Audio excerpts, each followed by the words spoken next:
شعیب بلوا کا سوال ہے، قرآن مجید میں زبر زیر پہلے سے ہیں یا بعد میں لگے ہیں؟ قرآن مجید جب سے نازل ہوا ہے اسی وقت سے زبر زیر پیش یعنی اعراب وغیرہ کے ساتھ پڑھا جاتا ہے۔ ابتدائی زمانے میں قرآن مجید کے نسخوں میں یا جن چیزوں پر قرآن مجید لکھا جاتا تھا، چمڑوں پر، پتوں پر، کھالوں پر، پتھروں پر، ان پر زبر زیر پیش نہیں ہوتے تھے۔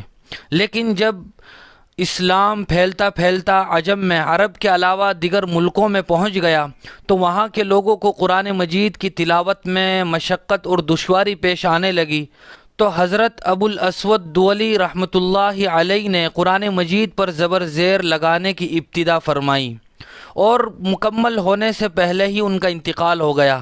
اس کے بعد حجاج بن یوسف کے حکم سے 3 بزرگان دین نے قرآن مجید پر زبر زیر پیش لگائے ہیں، جن کے نام یہ ہیں: حسن بصری، یحییٰ بن یعمر، نصر بن عاصم رحمہم اللہ تعالی۔ ان حضرات نے قرآن مجید پر یہ زبر زیر پیش لگائے ہیں۔